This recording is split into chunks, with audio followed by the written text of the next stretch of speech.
The following is a class on Srimad Bhagavatam, first canto, first chapter, text number 1, given by His Divine Grace A.C. Bhaktivedanta Swami Prabhupada in February 1972 in Los Angeles, California.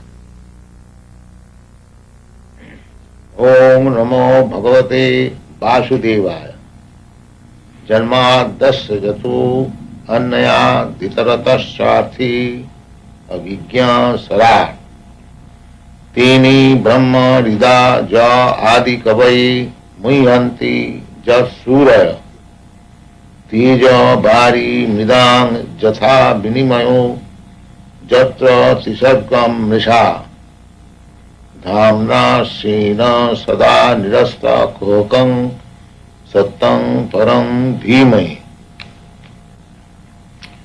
This is a prayer offered by Srila Vasudev before writing Srimad Bhagavatam. He offers his respectful obeisances to Bhagavate Vasudeva. Bhagavate means the Supreme Personality of Godhead, who is known as Vasudeva. He appeared, Lord Krishna appeared as the son of Vasudeva. Therefore he is called Vasudeva. Another meaning is that he is all-pervading. Everywhere he is present. So Vasudeva, the Supreme Personality of Godhead, the origin of everything. Janmadasya jataha. Janma means creation.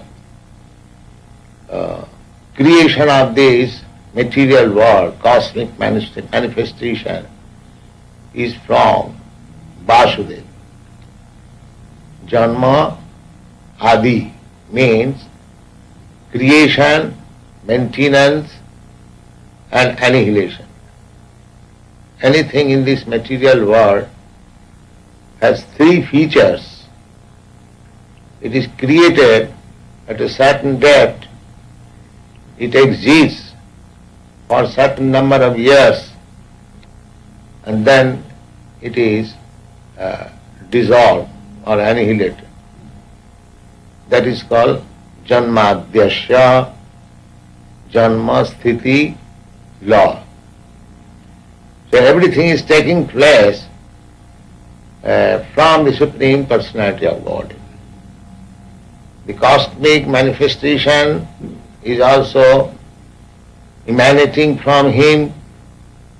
It is existing on His energy, external energy, or it is being maintained by His external energy, and as everything material dissolves ultimately or annihilates, so after annihilation the power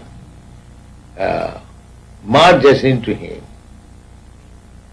The power, the energy is extended from Him and maintained by His energy, and again when it is dissolved, it merges into Him. This is the way of creation, maintenance and dissolution. Now the question is that the supreme power or the supreme source, what is the nature of that supreme source? Is it matter or living force?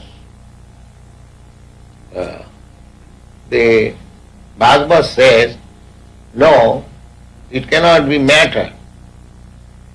From matter, nothing is created automatically. We have no such experience. Unless there is some living force behind the matter, there cannot be anything creation. We have no such experience. Just like anything material, suppose a motor car, it has got all the machine equipped, subtle machines, but still the motor car cannot move automatically. There must be a driver. And the driver is a living force. Therefore, the original source of everything must be a living force. This is the conclusion of Bhagavad. And what kind of living force? That means he knows everything. Just like an expert motor mechanic, he knows everything. Therefore, he can detect when the motor car stops, he can immediately detect how the motor car has stopped. So he tightens one screw or does something so that it is again in motion.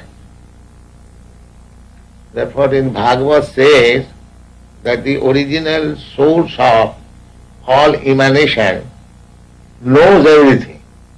Annayat itaratascha artheshu, directly and indirectly, is so expert. Just like I am the creator of this body. I am a living soul. As I desire, I have created this body by energy, by my energy. According to my desire, I have produced this body. But although I am claiming my body, I do not know how the body is working. That is unknown to me. I cut my hair, but I do not know how the hair grows again. I cut my nails, but I do not know what is the function going on inside, so that even after cutting the nails and hairs, again it grows.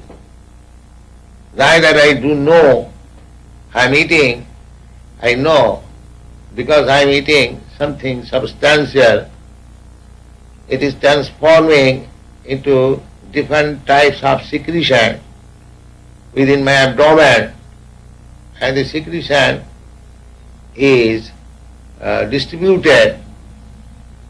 I have known it from some medical practitioner or medical science, but so far I am concerned, I do not know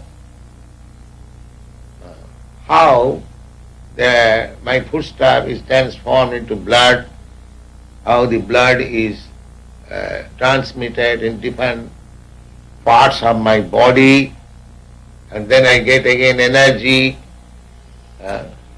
Actually, I do not know. But the Supreme Personality of Godhead, He knows indirectly and directly both how this material cosmic manifestation is working. He knows everything. How the sun is rising, how the moon is rising, how the oceans are steady. It is not trespassing on the land. Such a big ocean, it can overflood immediately any city or any land within a second. But it is not doing that, so the direction is there. Therefore Bhagavad says that the original source of everything is sentient, conscious, and consciously is controlling everything. Annayat itaratascha artheshu avijñā. Avijñā means completely cognizant. The next question may be raised that where from he got the knowledge? He is the origin. Because we have got this idea that any living being, he gets knowledge from other. Just like we have got our knowledge from our spiritual master. My disciples are getting knowledge from me. So their knowledge is also given by somebody. It has got a source. But if the Supreme Personality of Godhead is the origin, how he got this knowledge of creation, maintenance? The answer is Sarat. He did not get knowledge from anyone. He is self-sufficient himself in knowledge. That is the nature of God. He does not require to get knowledge from anyone superior, because nobody can be superior than God, neither equal to God. Asama urdha, nobody is equal to him, nobody is greater than him.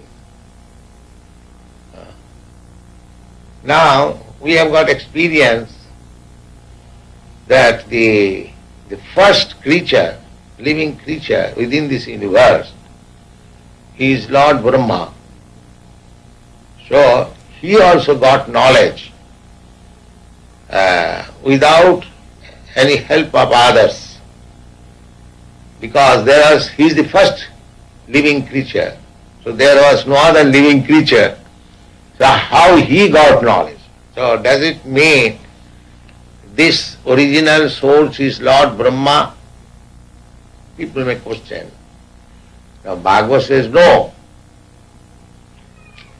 He is the original creature of this universe.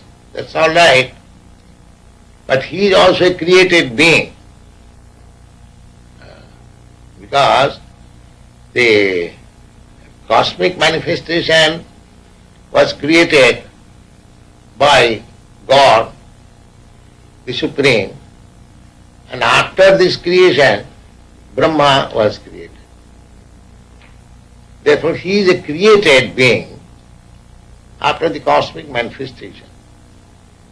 And because God, or the Supreme Lord, he is the creator, so he is not one of the created beings. He creates, but he is not created. But Brahma is created. Therefore, he gets knowledge from the Supreme Creator, who is independent. Now, the process is just that we approach teacher, spiritual master, to get knowledge. So, there was no visible living creature before Brahma.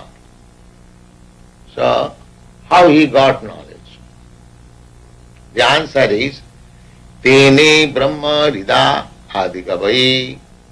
Adikavi, the first created living being, Brahma, was educated from within the heart. That means Krishna, Vasudeva, or the Supreme Lord, is situated in everyone's heart. He is situated in Brahma's heart also. He is situated in your heart, my heart. And Hira, this very word is used. Hridaya means heart.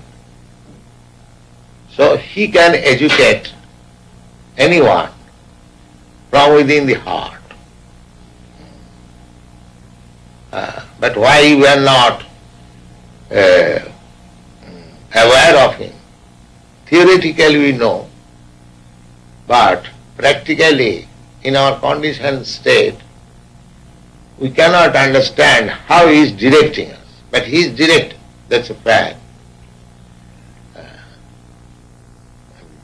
Brahma is not ordinary living being. Therefore he could take direction from the Supreme Lord within the heart. We can also take when we are qualified, exactly like Brahma. Brahma appeared to serve the Lord, to fulfill the desire of the Lord. Just like we engage one carpenter and I ask him to make a cabinet for me.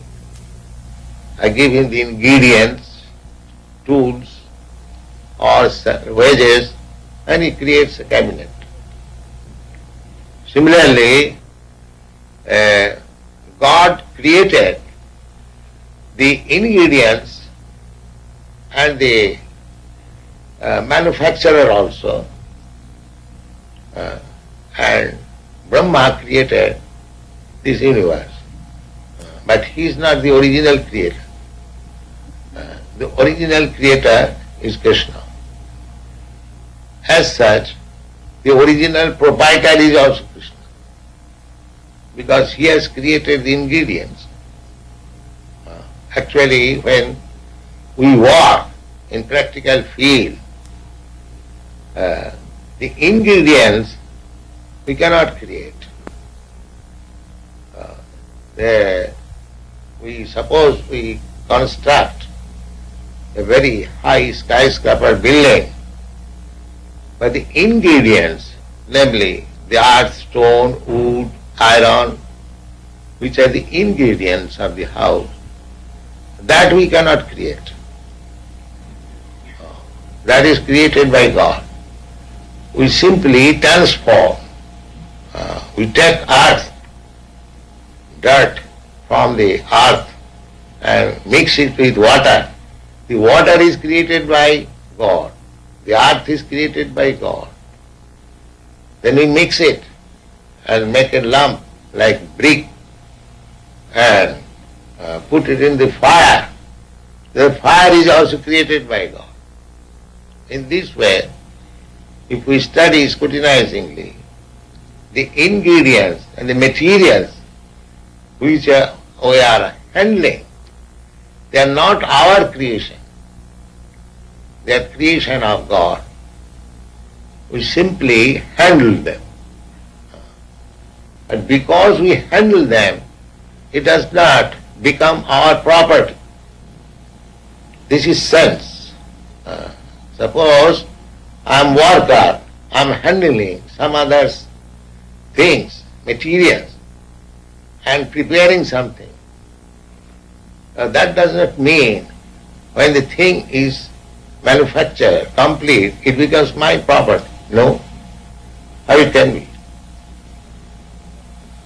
Therefore the philosophy is that everything belongs to Krishna, God. I also belong to Him. And whatever I do, manufacture, that also belongs to Him. This sense, to understand that everything belongs to God, I also belong to God, my intelligence also belongs to God, the ingredients or physical elements with which I work, that also belongs to God. Then where is the scope for my claiming that I am proprietor?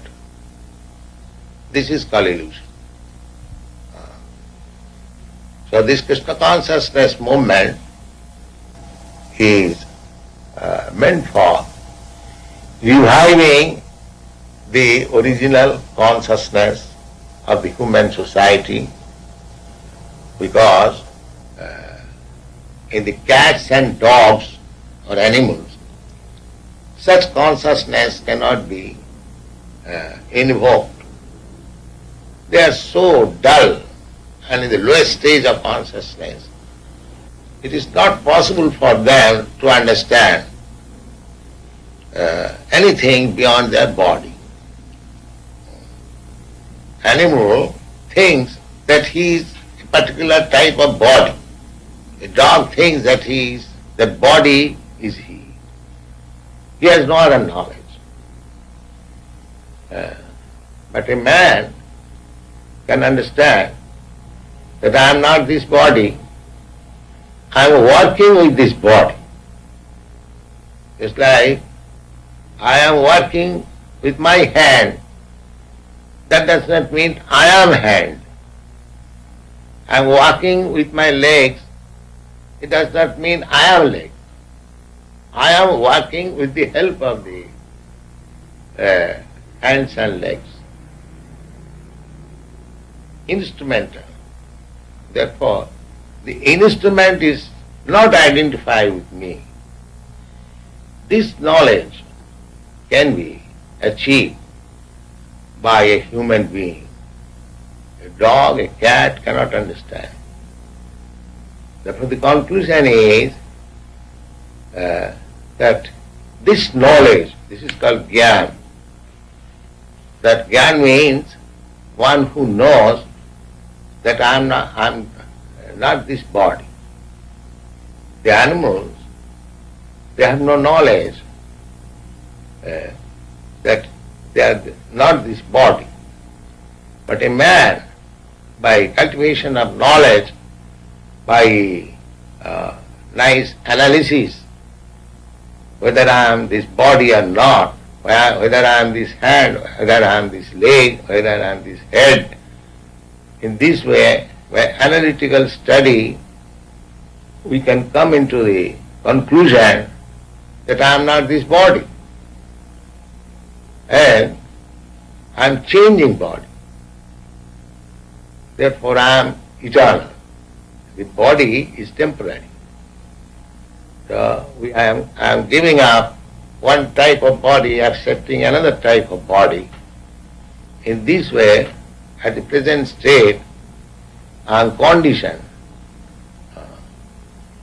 Now, when the question arises in mind, how I became conditioned, why I am changing this body to another body,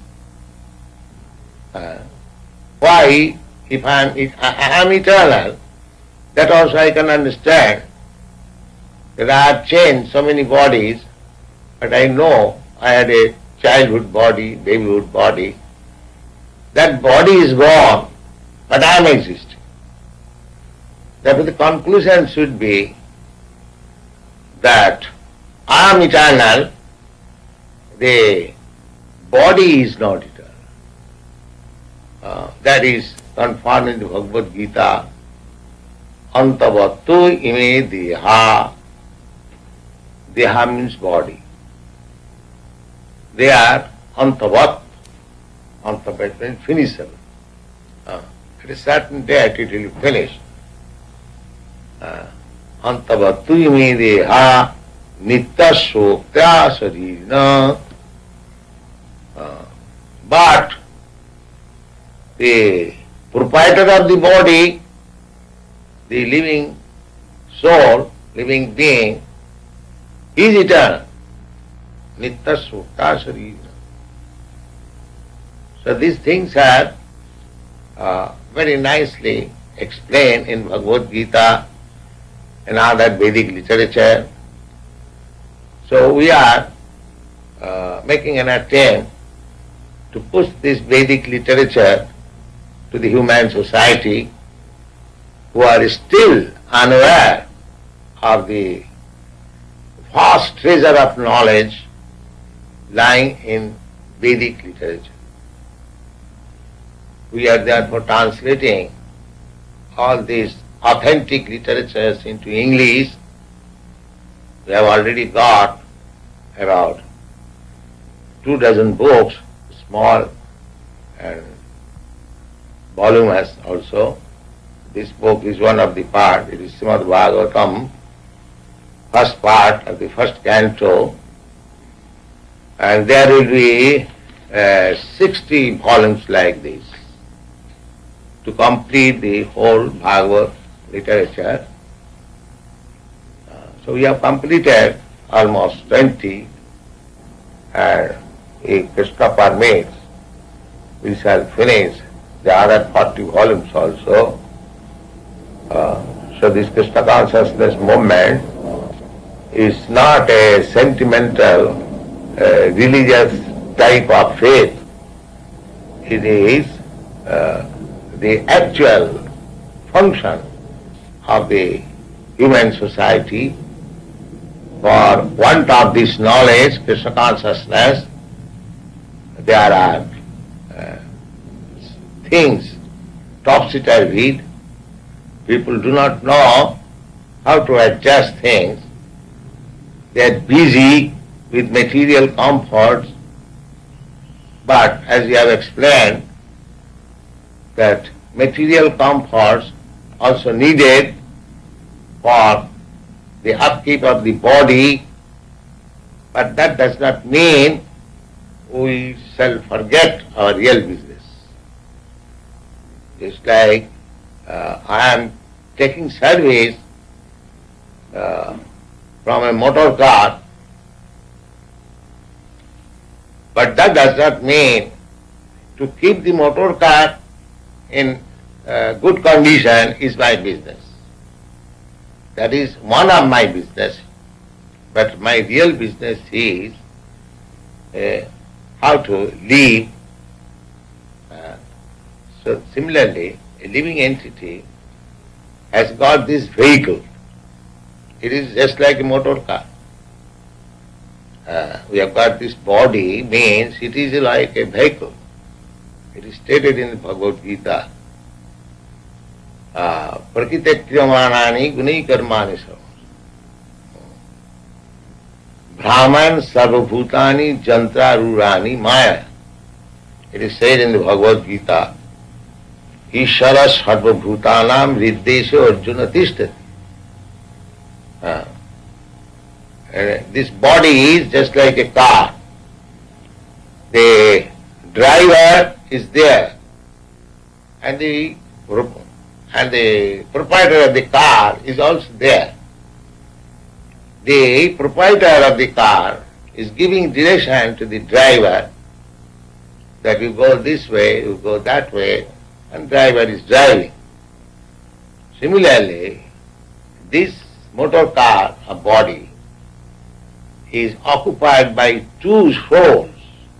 One is called super soul, superior soul, or the real proprietor.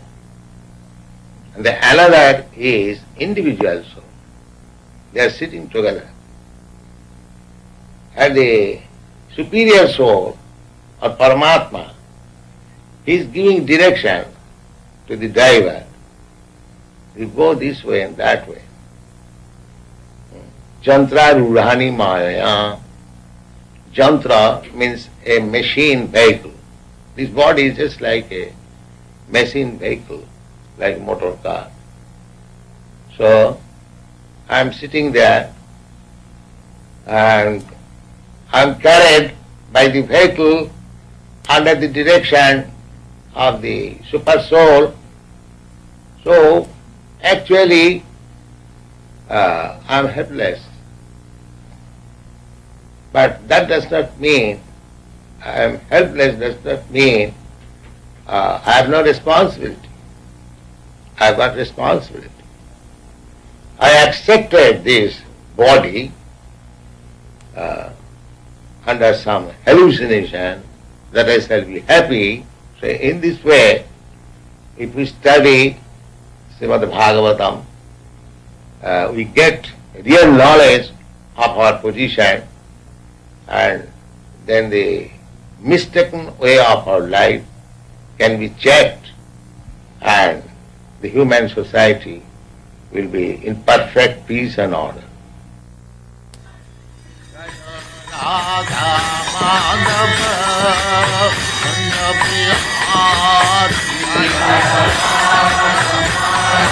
Radha